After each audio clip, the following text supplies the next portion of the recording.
So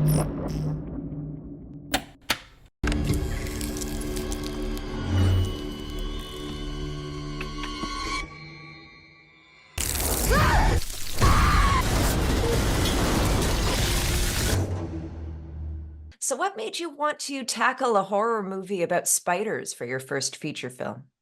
I just had the idea of the movie I wanted to see as an audience, and the the spiders came after when I understood that I wanted to talk about the condition of suburbans in France and how they are treated for how they look or for where they come from. And it's the same when you see a spider in your living room or in your bathroom. You immediately want it out, or you want to kill it. So it's an interesting point of view, because I think that in France, suburbans are treated the same way. All right, nice. Spider movies have a reputation for sometimes being kind of cheesy. What made you confident that Vermin would not suffer from that fate? When you say spider movies, you always think about big 3D spiders, and they have like human voices and they scream, and they are always big monsters. And the first thing I said to my team is that I didn't want to go away from reality. It has to be realistic. It was just the realistic point of view. Yeah, I had to have the most realistic spider movie since Arachnophobia. And what percentage of the spiders in your film are real versus digital effects? I think it's like 50-50. We had 200 real spiders on the set, so we were able to do real stuff with them. And as soon as I understood that I was able to have nice shots with them, I immediately said to my team, okay, we will do the most we can do with real spiders. We will do it, because obviously it's cheaper, because VFX is kind of expensive. How difficult was it to shoot with real spiders?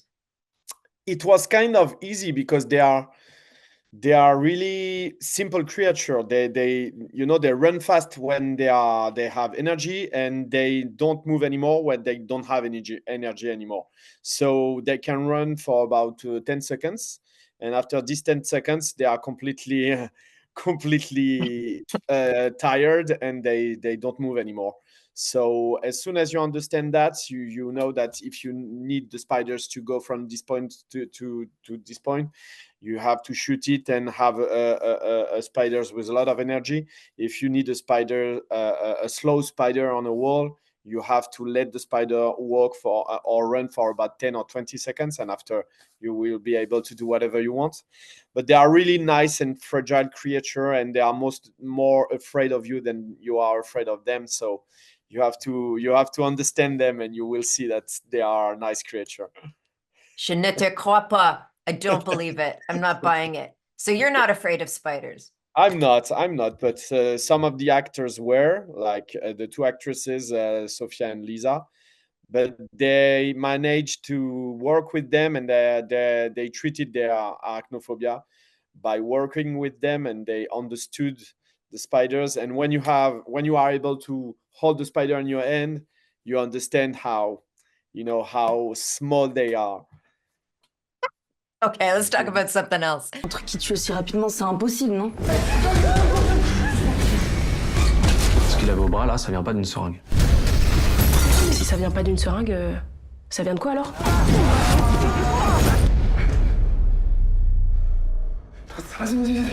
Tell me about the apartment building you used in the film. It's very unusual looking. It's in Noisy-le-Grand, which is the city I grew up in, and it's in the suburbs of Paris. So it's like 30 minutes in train away from Paris, and it's like this kind of neighborhood where everybody know each other. So I grew up in this kind of neighborhood, and in I don't know if you know, but in France there is this kind of genre films of films. They are like suburban movies, and it's always about drugs and problems and people who need money. It's it's always dramas. And I grew up in the suburbs, and I wanted to show like something nicer. Everybody know each other, everybody help each other, everybody respect each other. It's like a small family. Even when you have a family, maybe you don't like your uncle or something like that, but it's still it's your uncle. And in a building like this, when you grow up in this kind of building, it's like all your neighbors. So it was important to show these kind of characters. And the best way to show it for me was to shoot in the city I grew up in. And they have these buildings which are called the camembert. It means like cheese with holes in it. I don't know the word in English, camembert, but it's cheese with holes. And there are gigantic buildings, and like 500 meters next to this building, they shoot Brazil. Terry Gilliam shoot Brazil, and they also shoot a big scene of Hunger Games. So they are kind of famous, but nobody knows it's in the suburbs of Paris. And you mentioned a little bit earlier that you felt like your film was kind of reacting to a French trend of suburban dramas dealing with cultural issues. Do you feel aligned or influenced by the new French extremity movement of French horror at all? I don't think so, because the new French horror is like, it's in French. In France, it's called Fémis horror movies. Fémis is a cinema school and in Paris, and those who comes out of this school have this like really this auteur point of view, and they want to have like poetry, and it's always about, okay, you will have genre, but it will be about these statements, these political or social statements, and it will be about the script and what the author wanted to say.